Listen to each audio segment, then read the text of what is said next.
Bonjour Guy. Bonjour. Alors aujourd'hui c'est le Ravi de vous Guy, retrouver. bah oui, c'est le Guy non pas de l'association Les Signes que j'invite, mais c'est le Guy qui est.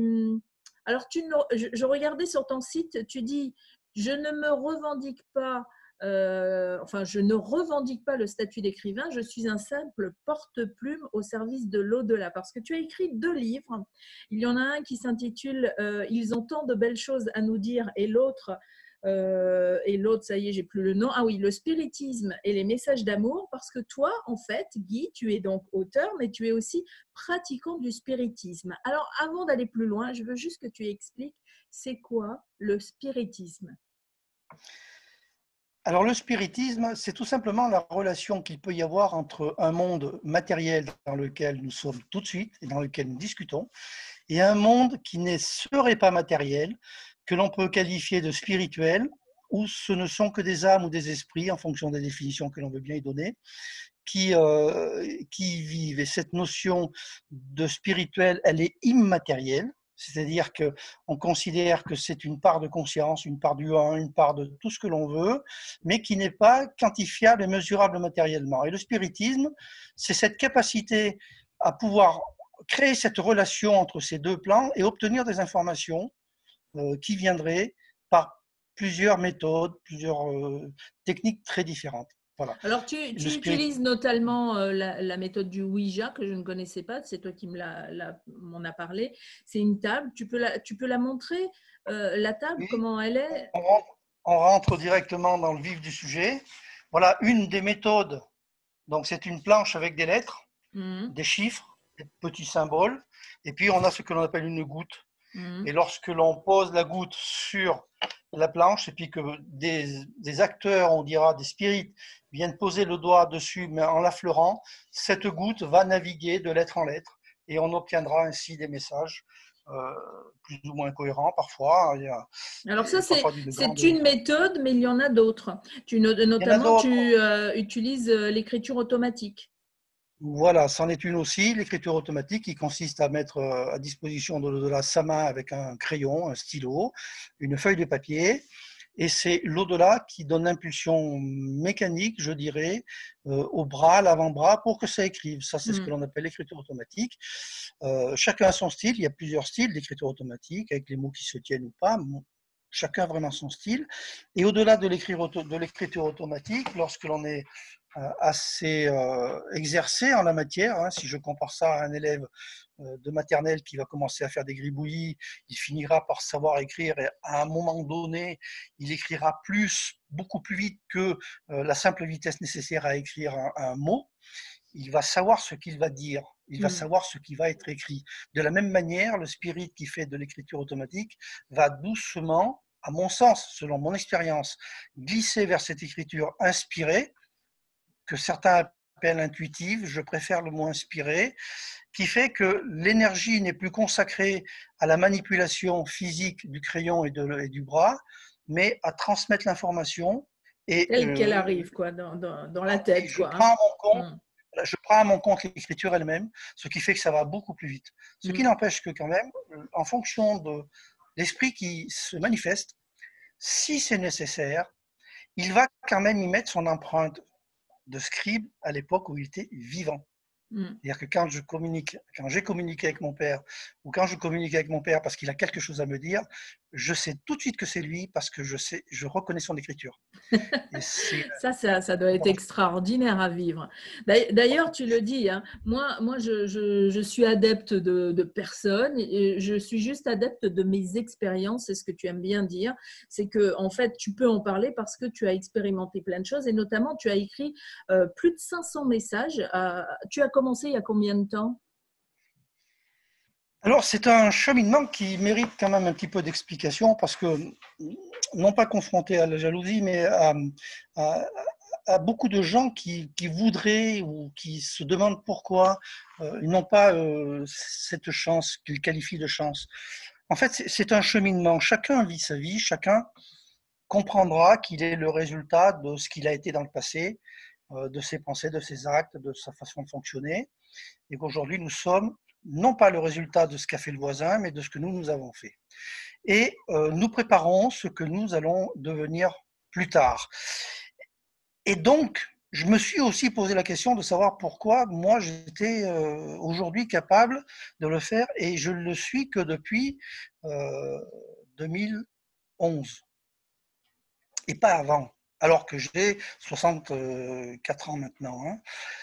En fait, j'étais déjà dans la spiritualité, donc c'est quelque chose qui était acquis pour moi, intellectuellement, de pouvoir communiquer, pas moi, mais de cette possibilité de communication qui pouvait exister entre l'au-delà et aujourd'hui. Et puis, j'ai fait ma vie tout à fait normalement, et j'ai eu ce bonheur de partager cette vie avec quelqu'un qui était dans la même mouvance intellectuelle que moi. Donc, bien que nous soyons tenus, je dirais, au confinement, par rapport à l'extérieur sur ces sujets-là, si on voulait se garantir un petit peu et conserver nos amitiés, il n'empêche pas qu'on était tout le temps dans cette dynamique. Et on a été voir des conférences, et on a été faire des stages de ci, de là, rencontrer des tas de gens, jusqu'au jour où 3 événements majeurs se sont passés dans ma vie, il y a 3 mois d'intervalle en fait. En 2008, je perds mon père. Mon père meurt. Ce qui en soi est dans la logique des choses. 3 semaines après, nous créons une association à caractère spirituel dont le but est de présenter des conférenciers qui vont parler de l'au-delà ou de sujets connexes, et qui vont présenter également des médiums qui vont donner des contacts en salle. 3 mois plus tard, je fais un infarctus. Un infarctus, on sait ce que c'est. C'est 0 ou 1, la plupart du temps. Quand c'est 0, on n'en parle plus. On n'a plus d'explications à donner à personne. Mais quand c'est 1, eh ben on se rend compte qu'en fait, on ne priorise plus du tout les mêmes choses, que cette honte, entre guillemets, que j'aurais pu vivre, que j'ai vécu tout au long de ma vie, en me disant, si jamais je parle de ça, les gens vont se moquer, on m'a traité de satellite quand j'étais gamin, enfin, bon, ben tout ça, ça n'a plus d'importance finalement, puisque ça aurait pu être 0. Donc c'était c'est une chance, mais cette chance, je vais en profiter, je vais être qui je suis. Donc ces 3 éléments, la perte de mon père, cette association et cet infarctus, si aujourd'hui je fais le bilan, ils sont arrivés à point nommé à 3 mois d'intervalle. Pourquoi ? Le spiritisme, c'est la communication avec l'au-delà. Et quand on commence à travailler sur le spiritisme, un intérêt primordial, c'est de contacter des gens que l'on connaît. Parce que c'est évident que quand tu es en maternelle, tu préfères écrire ton prénom que le prénom d'un étranger qui habite à l'autre côté de la Terre. Donc, c'est important d'avoir une référence.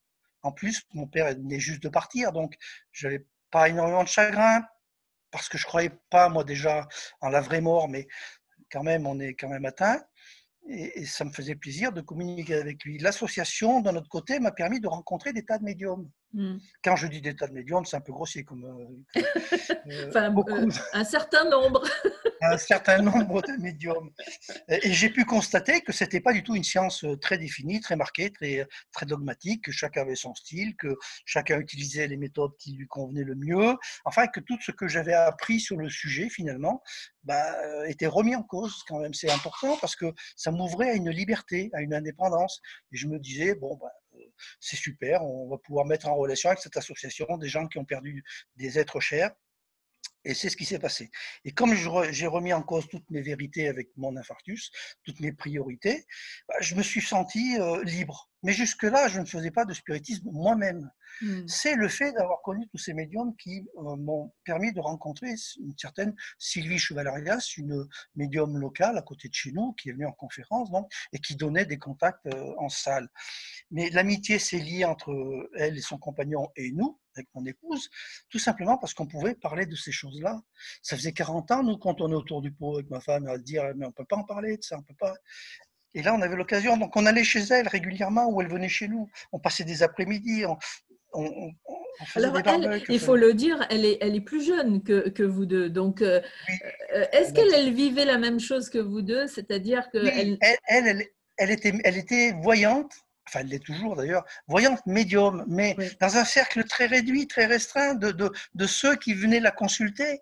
Et puis maintenant un petit peu plus, bien entendu, avec les conférences, mais on était tellement heureux les uns les Oui, autres de elle n'osait partager. pas non plus en parler, Même au, elle. même au sein de sa famille, ça avait posé d'énormes problèmes. Hmm. Parce que elle est une famille relativement nombreuse et tout le monde n'était pas prêt à écouter ce que la gamine disait. Enfin, on n'est pas dans un film, on est dans la vraie vie. Et aujourd'hui, même aujourd'hui, où ça s'est quand même relativement éclairé, le sujet n'est encore pas à traiter avec n'importe qui à la légère. Hmm. Et donc, toutes ces relations ont fait qu'un beau jour, Sylvie nous dit, mais est-ce que ça vous dirait pas de faire tourner un guéridon? Ah, Alors ça, on non va, mais ça, pour moi qui ai jamais fait ça, moi, ça relève du cinéma, ça, tu sais, oui, mais bien sûr. d'une mode même qu'il y a eu peut-être dans les années 20 ou peut-être avant, où les gens faisaient tourner les tables. Et d'ailleurs, ça a donné des choses qui n'étaient pas forcément très positives. Bien sûr, bien sûr. Dans l'ignorance, on fait des erreurs. Hein. Le premier qui a tenté le vol en avion, je crois qu'il s'est tué. Et peut-être que le deuxième aussi. Donc forcément, quand on ne connaît pas une technique, eh bien on va se focaliser sur les échecs ou sur les mauvaises aventures. Mais aujourd'hui, qui est-ce qui va bannir l'aviation? Tout le monde s'en sert. Et heureusement qu'il y en a qui se sont sacrifiés pour comprendre comment ça fonctionnait. Heureusement. Euh, donc, effectivement, on a fait tourner un guéridon. Alors, nous étions tous les quatre, hein, quand je parle du cercle de spirit que nous représentons, c'était pas du tout une institution, hein, c'est que ça s'est présenté comme ça. Nous Oui, étions déjà à même de savoir. c'était dans un cadre amical et vous aviez envie On était, voilà, d'expérimenter quelque chose. exactement. Et comme ça a parfaitement fonctionné, on a dit, bah écoute, on va remettre ça, mais on va peut-être pas s'embêter avec un guéridon parce que je ne vais pas rentrer dans la technique, mais un guéridon, des questions fermées, oui, non, ça tape un coup, deux fois, un coup oui, deux fois non. Où ça épelle les lettres. Bon, c'est très long pour des petits messages, mais c'est quand même très explicite et très démonstratif. Et ça se partage, c'est ce qui est bien aussi dans cette méthode de spiritisme. On en est très vite venu à mettre des lettres autour d'un verre sur une table et puis on faisait bouger le verre. C'était les prémices du Ouija, puis on a acheté des planches Ouija où Hmm. on n'a pas besoin de mettre les lettres sur la table et ça va plus vite. Et là, on commençait vraiment à avoir des messages qui étaient parlants. Alors, j'aime bien, moi, la comparaison avec le cursus scolaire, c'est-à-dire qu'il faut bien comprendre qu'au début, ben, on apprend, donc on accueille ce qui vient. Je note que jamais, à une seule seconde, la peur nous a pris, jamais. On a toujours été, comme dirait l'autre, protégé. Moi, je suis contre ce terme-là, mais jamais pris par la peur. Donc, on était ouvert à tout ce qui pouvait arriver.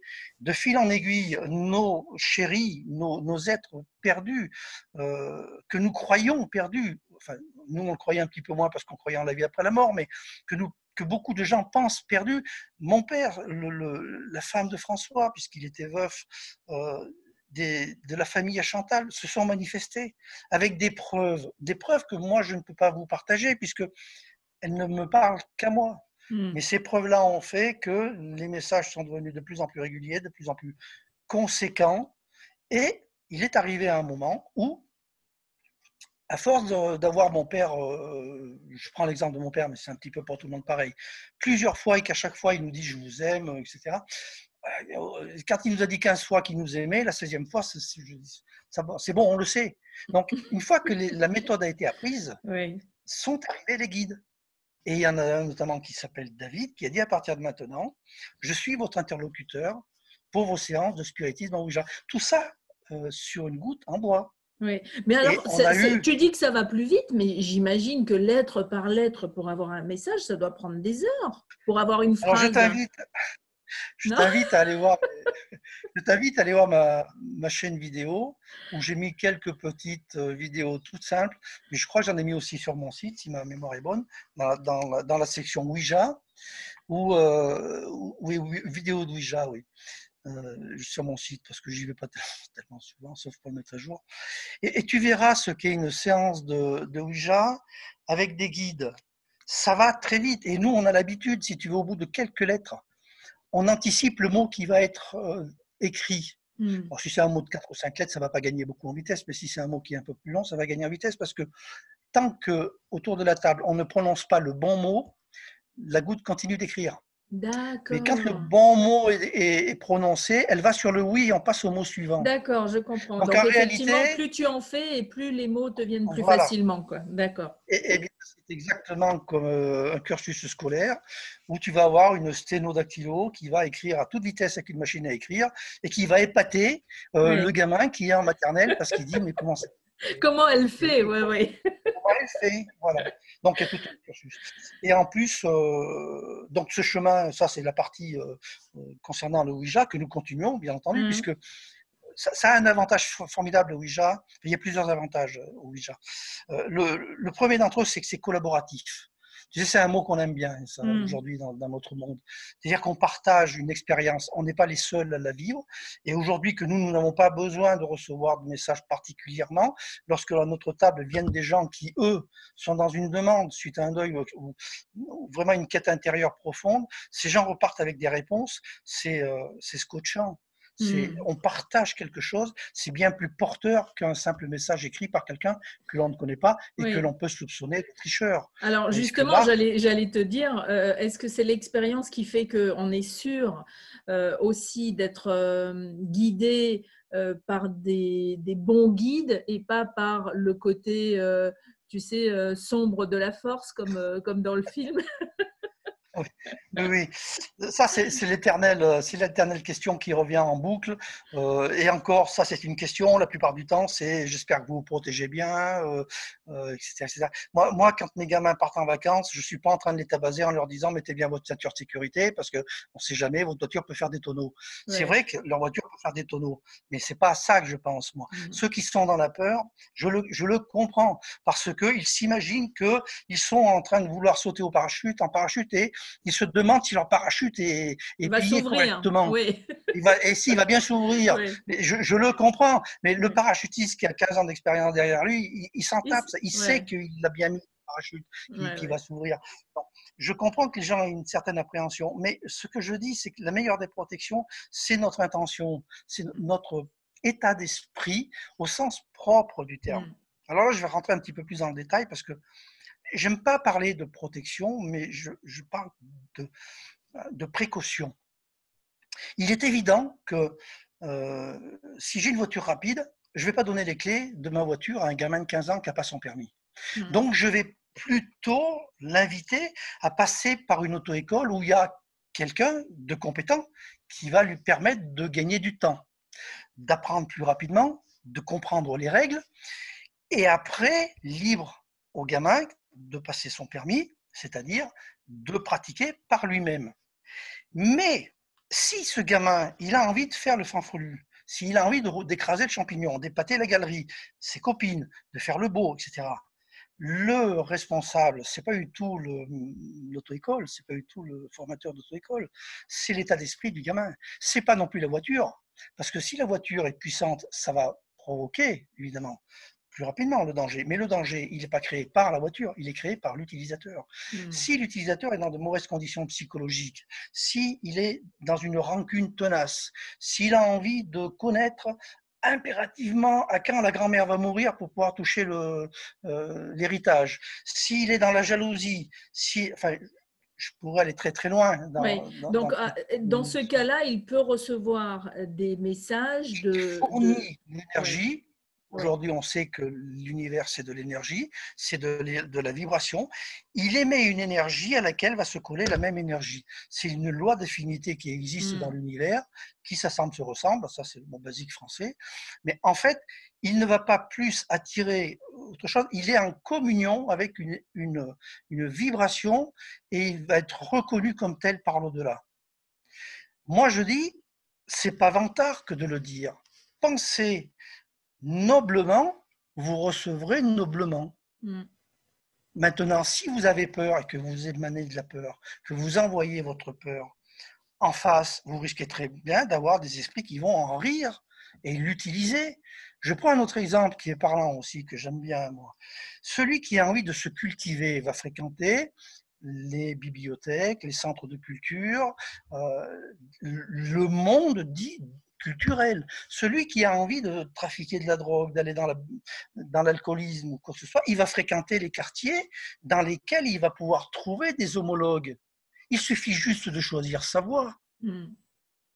et que ce soit On en trouve, spiritisme, effectivement, on trouve ce qu'on a envie de trouver. ce que l'on a envie de trouver. Mm. Si on est dans le cœur, c'est une formule aussi, ça, qui est aujourd'hui bien utilisée. Hein. Si on est dans le cœur, on attire ce qui est dans le cœur. Mais Mm. il n'y a rien de plus vrai. Mais dans le cœur, il n'y a pas la peur.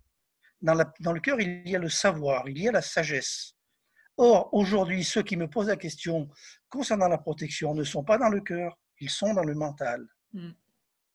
Si on veut faire du spiritisme, c'est pour obtenir des informations que le mental n'a pas, parce que sinon, il n'y a aucune raison de décrocher le téléphone pour essayer d'avoir des infos. Hein. Donc, c'est le cœur qui appelle. Mm. Le mental n'a rien à voir là-dedans. Il faut le mettre de côté. Alors, une autre question. Quel est l'intérêt de communiquer avec ses guides? Et bien, quand on a lu 3 ou 4 messages venus de nos guides, l'intérêt, il est tellement naturel. On est tous à l'école, même, enfin, peut-être que d'autres auront un autre avis. Moi, ça fait quand même pas mal d'années que je fais du spiritisme. Je me considère toujours comme un élève. Toujours comme un élève. À chaque message que je reçois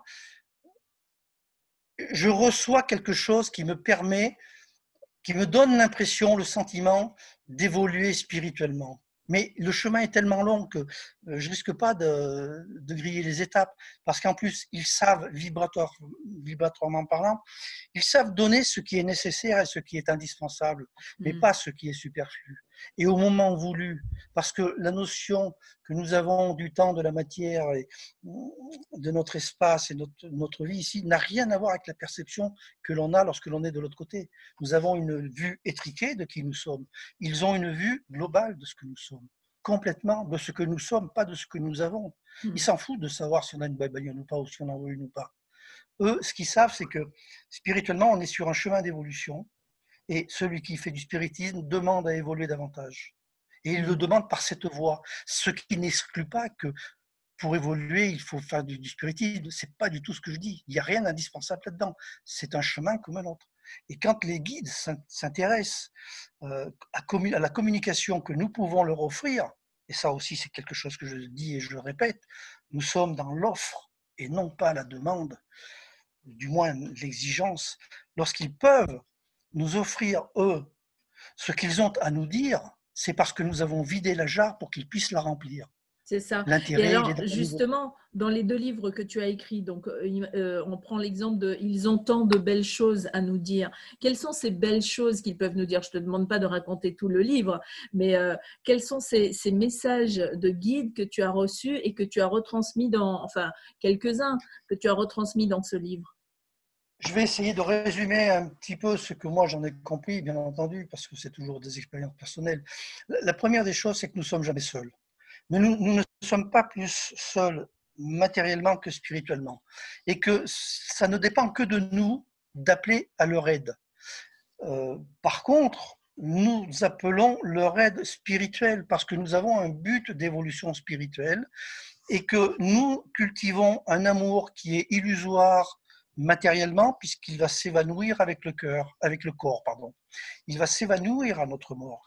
Notre but est de cultiver l'amour inconditionnel, l'amour vrai, l'amour que l'on peut qualifier de tout sauf d'humain, puisque l'amour que nous avons ici sur Terre, c'est un amour de préférence, c'est un amour distinctif, provisoire et très souvent illusoire. Il suffit de savoir et d'observer les événements que nous vivons tout au long de notre vie. Donc, nous ne sommes jamais seuls et il nous explique ce qu'est l'amour. Mais il ne nous l'explique pas en nous disant, voilà, je vous envoie plein d'amour, démerdez-vous avec ça. Non, c'est Ils font pas ça. Ah voici, bon?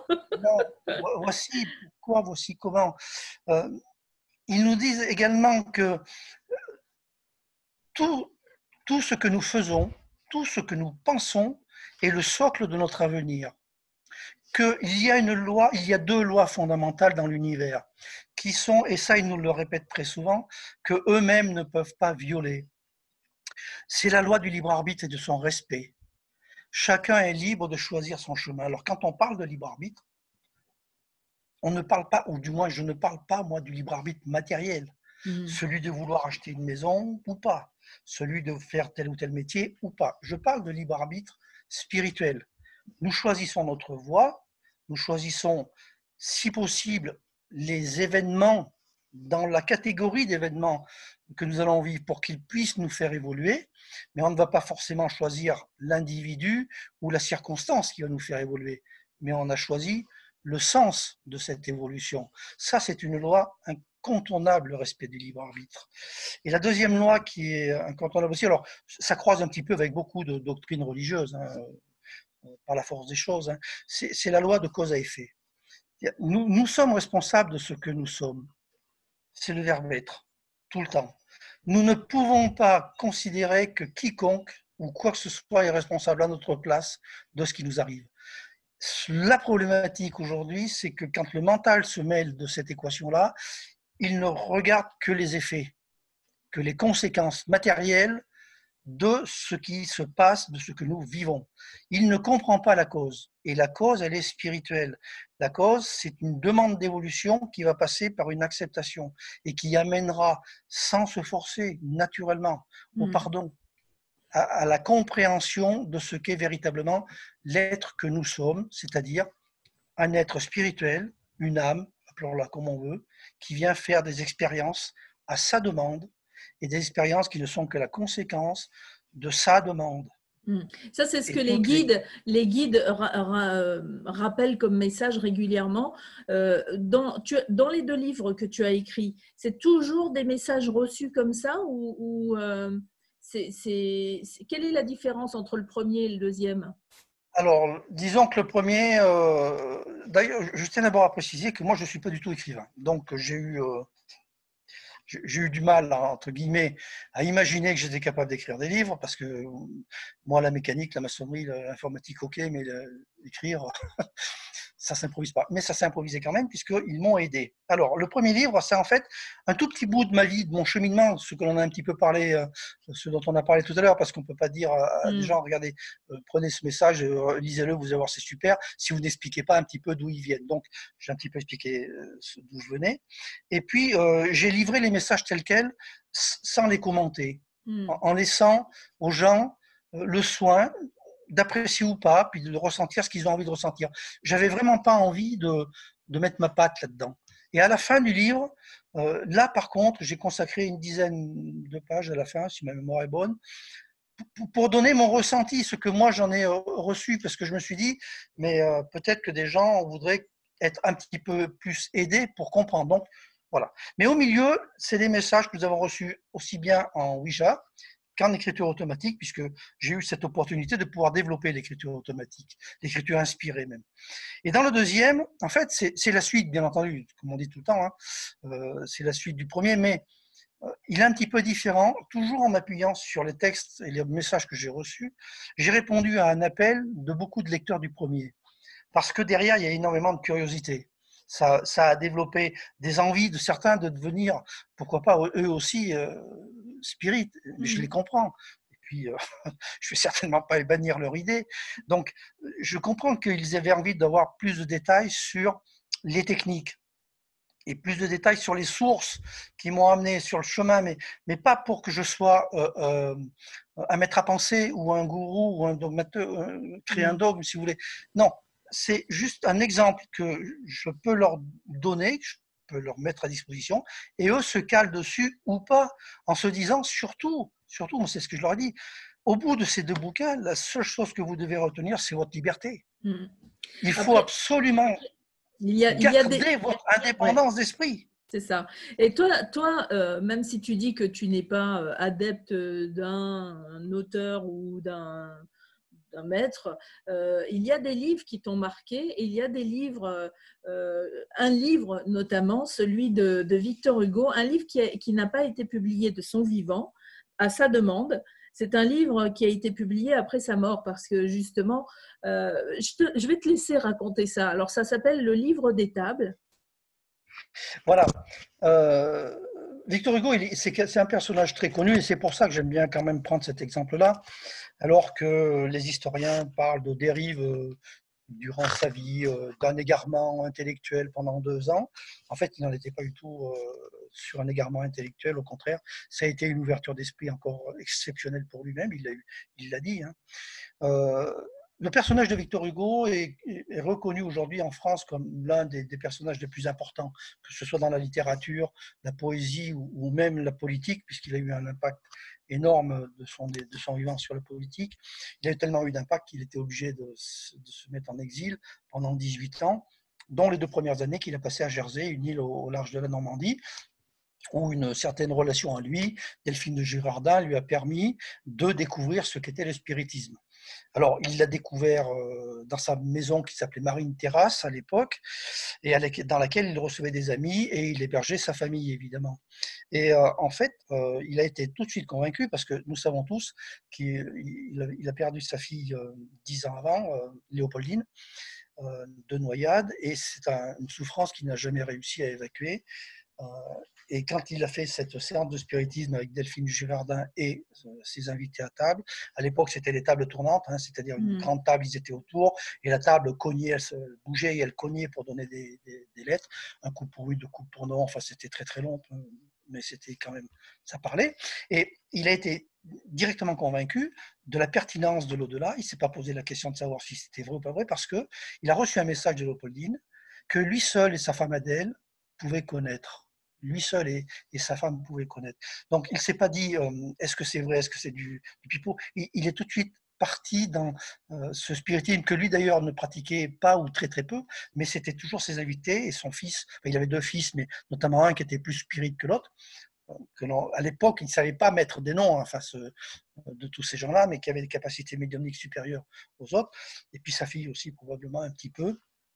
Et en fait, il a pris des notes de ces 2 ans de communication qui allaient jusqu'à des séances qui allaient jusqu'à 7 heures de rang, hein, donc c'est considérable. Il a reçu des maîtres aussi bien en littérature qu'en philosophie, même des maîtres religieux, Dante, Shakespeare, Cervantes, enfin, Rousseau, j'en passe, il y a des dizaines et des dizaines. Et il a demandé à ce que ces cahiers ne soient pas publiés de son vivant pour que ça n'ait pas d'empreinte et que ça ne perturbe pas sa carrière politique et sa carrière littéraire. Donc ça a été respecté et ce livre a été mis en place. En fait, c'est la synthèse de tous les messages qui sont répertoriés qu'il a reçus là-dedans. Donc moi, le livre des tables, ça s'appelle comme ça, et c'est de Victor Hugo, mais c'est surtout de l'écriture inspirée puisque c'est des messages qu'il a reçus. Alors, c'est pas l'écriture inspirée puisque c'était des messages avec une table, hein, avec des tables tournantes. Mais les messages qui sont à l'intérieur sont d'une puissance et d'une telle quantité d'informations qu'il ne faut pas simplement les prendre dans le sens littéraire du terme. Il faut essayer vraiment de comprendre le contenu des messages. Et je ne dirais pas que c'est une Bible, mais l'intérêt qu'il a ce livre par rapport à ceux d'Allan Kardec qui sont plus connus, évidemment, le livre des esprits, le livre des médiums, c'est que celui-ci est paru 2 ans avant. Ces cahiers ont été écrits 2 ans avant l'apparition d'Allan Kardec. Donc on ne peut pas taxer Victor Hugo d'avoir copié le travail d'Allan Kardec. C'est aussi ça, en ce sens-là qu'il est, à mon sens, primordial, ce bouquin. Et puis, bien entendu, les livres d'Allan Kardec, dont je viens d'énumérer les 2 premiers, le livre des esprits et le livre des médiums, qui sont des grands classiques, hein, parce qu'il a ce personnage qui était un scientifique à la base et qui était très très très bien organisé, professeur en plusieurs matières, a été sollicité pour codifier ce qui était devenu une mode au milieu du 19e siècle, dans les cercles spirites qui avaient fleuri un petit peu partout, c'était de faire tourner ces tables.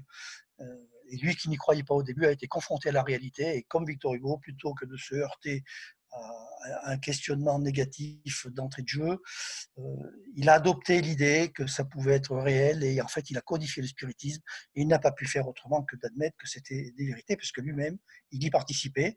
On est toujours face au mot principal qui s'appelle expérience. Oui, c'est ça qui est important.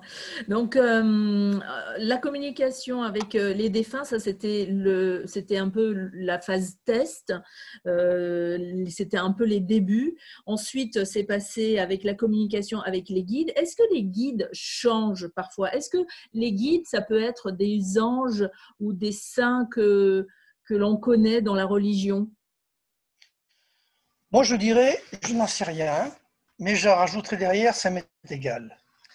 Chacun va mettre le nom qu'il veut derrière ce que certains autres appellent les entités. Moi, j'ai horreur de ce mot, parce que ça veut dire que je suis une entité. Donc, si j'admets que je suis une entité, ok, je suis un esprit incarné, donc on a affaire à des esprits.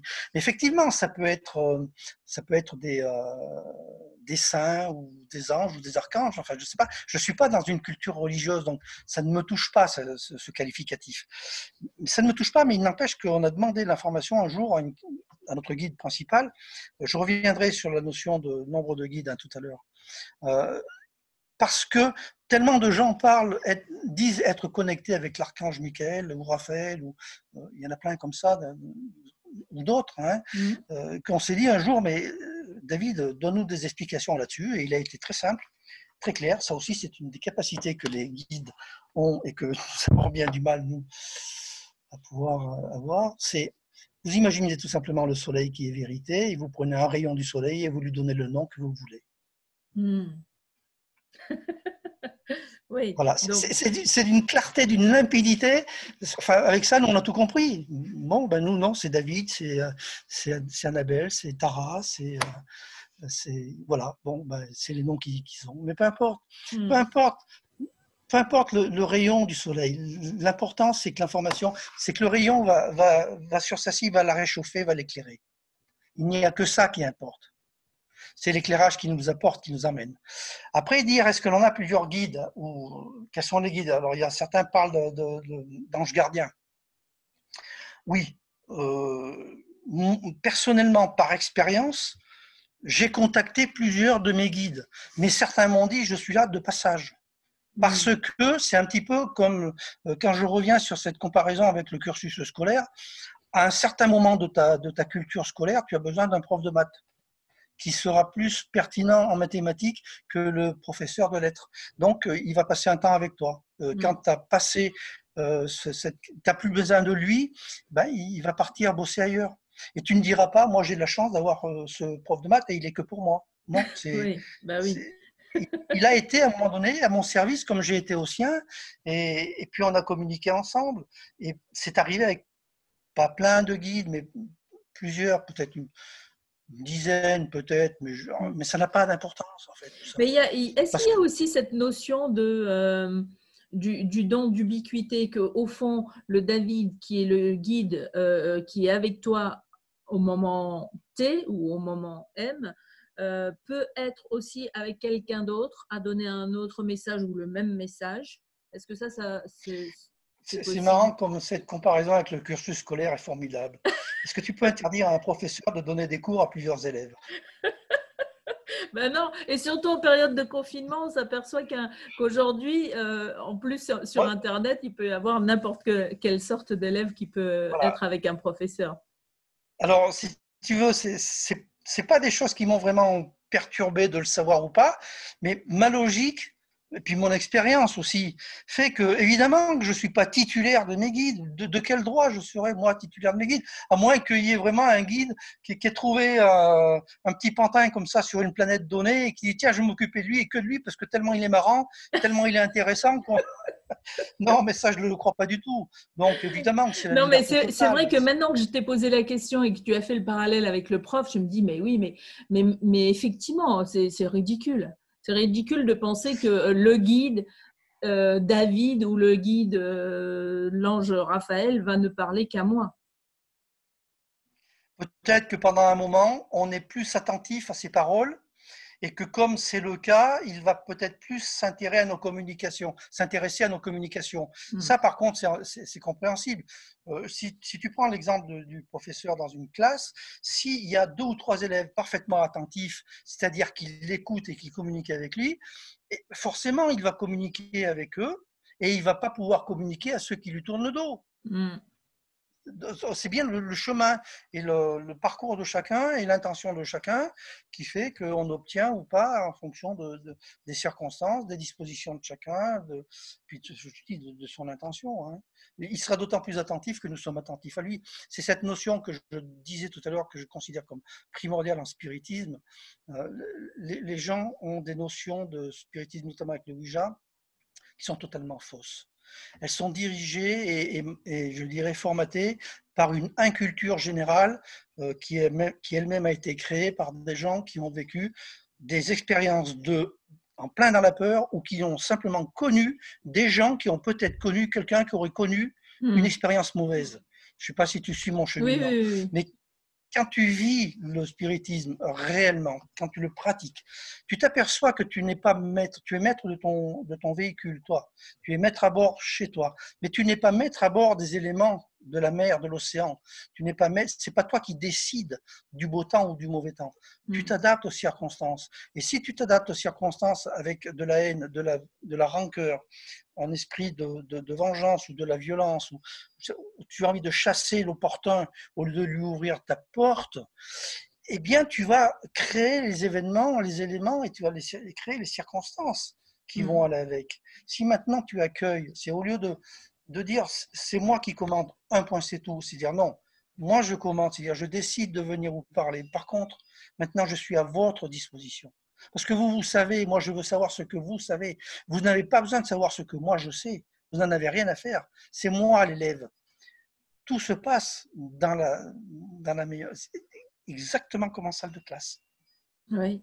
Mais c'est bien d'avoir utilisé ce parallèle parce que ça permet vraiment de comprendre pourquoi certains reçoivent le message et d'autres pas.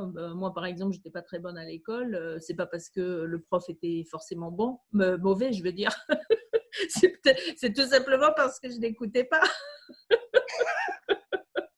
Alors, c'est vrai que c'est pas forcément acquis que parce que tu vas écouter ton prof de maths très bien, qu'en quelques heures ou quelques jours, tu saches résoudre des équations du second degré ou des formules plus compliquées. Il faut quand même une certaine persévérance dans l'intention. Ça, c'est obligé. Tu ne vas pas être prête à passer ton bac si tu te contentes d'empiler des cubes en papier ou en plastique sur une table de jeu d'un gamin. Il va bien falloir passer les étapes et évoluer. Par contre, rien ne te dit que spirituellement, tu es au niveau de la maternelle. Je dis spirituellement. Au niveau de la pratique, ok. Mais spirituellement, je suis incapable de te dire tu es meilleure ou moins bonne que moi. Tu es plus élevé ou moins élevé. Tu es plus éveillé ou moins éveillé. Ça, je ne le sais pas. Tu peux très bien avoir un potentiel médiumnique considérable et simplement l'avoir mis de côté parce que eh ben, tu n'en as pas besoin tout de suite dans ta vie. Ta vie est faite et très bien telle qu'elle est. Ce n'est pas une obligation de passer par la case médiumnité. Pas du tout.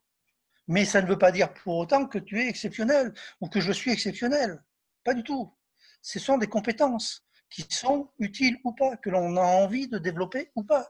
Et si on a envie de les développer, on va passer par les étapes nécessaires par rapport à notre propre niveau. Et pour certains, ça va être très rapide. Il y en a qui vont développer la communication spirituelle sans jamais l'avoir demandé. Un jour, ça leur tombe dessus. Ah bah Qui va merci. décider de quoi? Tu réponds à la question que j'allais te poser. C'est au fond, est-ce que si je n'ai jamais fait ça de ma vie, j'ai jamais lu de livre, j'ai jamais lu ni Victor Hugo, ni Alan Kardec, est-ce que il est possible que je reçoive des messages et dans ce cas-là, comment l'accueillir du mieux possible? Quel serait ton conseil? Ça, c'est une question extrêmement difficile parce que je suis en train de m'adresser à plusieurs personnes en te prenant toi comme exemple. Tu vois un peu la difficulté? Je ne te connais pas, je ne connais pas ton passé, je ne connais pas tes intentions, je ne connais pas ton avenir. Je ne sais pas pourquoi tu es venu sur Terre. Je ne connais pas ta feuille de route. Et je m'adresse à des personnes pour qui c'est exactement la même chose. Donc si je te donne un conseil, ce ne sera pas un conseil, ce sera de dire, moi, j'ai suivi un chemin, le mien, je ne peux parler que de celui-ci. C'est pas que je refuse de donner des conseils. Je dis voilà, moi j'étais dans la bienveillance. C'est quoi la bienveillance? Il y a des gens qui te parlent du bas astral, il y a des fenêtres qui claquent, il y a des tableaux qui tombent, il y a des verres qui traversent la table. Ah, moi, j'ai pas connu ça parce que c'est pas un conseil, c'est un constat. J'étais dans la bienveillance. On a reçu des informations et on en reçoit toujours décousues. Parfois, on ressent la peur, parfois, on ressent la tristesse, on ressent le désespoir, on sent la gêne, parfois la honte. Mais jamais on leur a claqué la porte au nez à ces gens-là, à ces esprits. Jamais. Ça, c'est un conseil, je suis dans la bienveillance. Je suis dans la compassion. J'essaie de l'être. je fais ce que je peux. Quand un esprit nous explique qu'il est perdu, qu'il ne sait pas où il en est, qu'il a envie qu'il est visiblement en colère, Un peu je me comme heurte pas. dans ces séries américaines qui arrivent comme ça au médium des Oui, esprits qui, voilà, tu qui penses ont. à Ghostbusters, je pense, Oui, oui, oui, entre autres, oui. notamment. notamment. Exactement, ça finit toujours de la même façon. Hein. On Mm. s'aperçoit que l'esprit qui est apparemment négatif, moi ça c'est un mot dont j'ai horreur, ne le sont pas. Ils sont dans un état d'esprit, le leur, à un moment donné. Nous n'avons pas à les juger. Nous avons à être dans la compassion du mieux que nous pouvons. Et on n'a Mm. pas besoin d'allumer 25 cierges, d'aller acheter 2 kilos de sauge ou que sais-je Ou encore. de réciter des Je vous salue Marie, il n'y a pas besoin de tout ça. Juste à ouvrir son cœur. Oui. Alors moi, c'est le chemin que j'ai parcouru. Mm. C'est celui qui m'a amené où je suis. Moi, je ne dis pas que c'est celui que tout le monde doit parcourir. À chacun sa voie. Donner des conseils, il n'y a rien de plus difficile et de plus hasardeux. Ça, c'est sûr. Mais est-ce que tu veux rajouter quelque chose, Guy, sur le spiritisme? Sur Oui, ce... quelque Oui. chose de primordial, c'est le sens que nous donnons au spiritisme. C'est-à-dire que, après tout, j'ai dit tout à l'heure qu'il n'y a rien de moins important que de faire du spiritisme. Hein. On n'est pas du tout obligé de passer sa vie à vouloir faire du spiritisme. Mais si on fait du spiritisme, c'est qu'il y a une certaine capacité à le faire. C'est-à-dire qu'on nous autorise, ou il est autorisé par la vie. Hein, moi, j'aime pas utiliser le mot Dieu, le mot religieux. Parfois, je suis obligé d'utiliser ces termes religieux, mais c'est parce qu'il n'y en a pas d'autres, il n'y a pas d'autre équivalent. Mais j'aime pas, je ne suis pas du tout dans la religion. Mais si on Alors, constate ce qui est certains vont appeler aujourd'hui, ça le grand tout, l'univers. oui, voilà, la conscience Voilà. universelle, enfin, Ouais. tout ce que l'on veut, peu importe. Si dans ce schéma, la vie autorise cette possibilité que nous avons de contacter un monde spirituel que la matière ne peut pas mesurer, ne peut pas voir, ne peut pas toucher, ne peut pas calculer, c'est qu'il y a une cause qui dépasse notre entendement, qui, lui, est lié à la matière. Il faut accepter l'idée que nous sommes des ignorantes, que nous sommes des élèves. Si cette possibilité existe, c'est qu'il y a une cause qui nous dépasse. Et cette cause, elle est là pour nous apprendre quelque chose. Elle n'est pas là pour nous punir ou pour nous brimer. C'est nous qui avons fait le choix en vertu de cette loi de cause à effet et de libre arbitre. Nous sommes là pour apprendre. Si cette possibilité nous est donnée, ce n'est pas pour faire les fanfarons, quoi que l'on puisse faire les fanfarons avec, puisqu'on a notre libre arbitre. Mais c'est pour accueillir quelque chose qui va nous aider véritablement à évoluer. Et on voit bien aujourd'hui notre planète, le niveau d'évolution spirituelle qu'elle a, à mon avis, c'est de l'aide qu'elle a besoin, plus qu'autre chose spirituellement. Donc si cette possibilité existe, à nous de cueillir le sens profond du spiritisme. Moi, j'aime bien, si tu permets, mon guide m'avait expliqué, d'ailleurs, c'était une reprise un petit peu des principes même d'Alan Kardec, hein, parce que lui disait, Alan Kardec à son époque déjà, au Alors 19e attention, siècle. Hein, tu dois toucher ton micro là, non? oui, voilà, c'est Voilà. bon, je m'en suis Ouais. aperçu. Euh, il disait le spiritisme est à la fois une science d'observation et une doctrine philosophique. Comme science pratique, il consiste dans la relation que l'on peut établir avec les esprits, donc ça c'est le côté mise en scène, mais comme philosophie, il comprend toutes les conséquences morales qui découlent de ces relations. C'est-à-dire que ce n'est pas seulement un jeu, ce n'est pas seulement un amusement, une petite étape dans nos vies, c'est que derrière, il y a une cause morale, une raison morale. Il faut s'en servir non pas de divertissement ou pour son bien personnel matériel, mais pour une évolution. Et l'évolution que nous pouvons en retirer du spiritisme, on ne peut pas logiquement la conserver que pour soi. Elle est forcément partageable. Écoute celui qui veut écouter, entend celui qui veut entendre. Mais si c'est dit, c'est que ça peut être entendu. Libre aux oreilles de s'ouvrir ou pas. Et je dirais plutôt libre au cœur de s'ouvrir ou pas. Oui, c'est J'avais surtout demandé, ça. moi, j'avais demandé à mon guide une explication un petit peu plus conséquente. Bon, je ne vais pas lire tout le message, mais la réponse qu'il m'avait fait m'avait été extraordinaire. Le spiritisme se justifie dans votre époque par les vérités qu'il permet de toucher, par votre seule intention d'évolution. Il se différencie des doctrines en place par le simple fait que chaque message est indépendant des autres et de leurs auteurs. Ils sont adaptés aux personnes en demande et à leurs préoccupations du moment. Aucune autre discipline morale ne peut revendiquer la liberté et l'indépendance que procure cette pratique. Ça, c'est un message que j'ai reçu en lecture inspirée d'un guide. Ce qui veut dire qu'aujourd'hui, les temps sont peut-être venus de ne pas considérer la matérialité, la science comme la seule valable pour expliquer comment fonctionne la vie. Pas plus que la religion. C'est toute une affaire d'expérience personnelle et de liberté et d'indépendance. On a vécu pendant des milliers d'années sous la chape des dogmes, religieux essentiellement. La science a réussi à sortir un petit peu, à partir du XVIe, XVIIe siècle, de ces dogmes, à mettre le pied un petit peu à côté, à grands coups de malheur, à grands coups de souffrance, de torture, parfois pire. Et elle a pris la place, pour ceux qui ne sont pas religieux, elle a pris la place dans l'esprit des gens. Mais elle a créé ses propres dogmes, ses propres vérités, et la science sait parfaitement expliquer le comment fonctionne la vie, comment fonctionne l'univers, mais elle ne sait pas expliquer le pourquoi. Et le pourquoi, la religion ne sait pas l'expliquer parce qu'elle ne s'y est jamais intéressée, elle ne fait que répéter des dogmes. Et la spiritualité, via le spiritisme, c'est une voie indépendante de ces deux voies-là. Je ne renie pas la physique, la science. J'utilise des montres, j'utilise un ordinateur, j'utilise tout ce que la science m'a permis de profiter aujourd'hui, matériellement parlant, mais au plan matériel. Mais au plan spirituel, le spiritisme et les contacts que nous avons avec les spirites nous expliquent que maintenant, il est grand temps de se libérer des dogmes, de prendre notre envol individuel. En cela, le spiritisme se justifie et c'est pour ça que j'aime beaucoup le démystifier, sans pour autant dire que c'est la seule voie pour chacun. C'est pas vrai non plus. À chacun son chemin, comme tu disais tout à l'heure. Eh ben, j'espère que les gens savent un petit peu plus de quoi il s'agit quand on parle de spiritisme. En tout cas, on va rappeler ces deux livres qui sont très importants dans ta bibliothèque aussi, hein, celui de Victor Hugo qui a été publié après sa mort, le livre des tables, et puis les deux d'Alan Kardec, le livre des médiums et le livre des esprits. Qui, dans aussi... l'autre sens. Ah pardon, le livre des esprits, le livre des médiums. Chronologiquement parlant, c'est comme ça qu'ils ont été édités.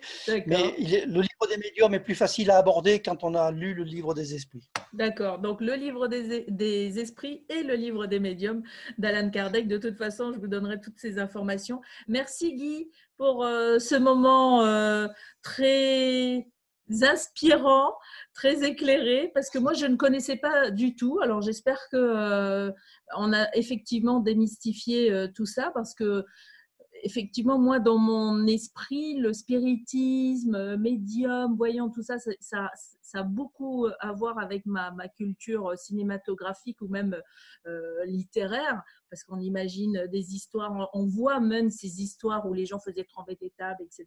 Et puis, c'était des histoires un peu pour faire peur aussi, tu vois. Et donc, en fait, d'avoir aussi un message positif comme ça, je trouve ça très chouette. En tout cas, merci encore une fois, Guy.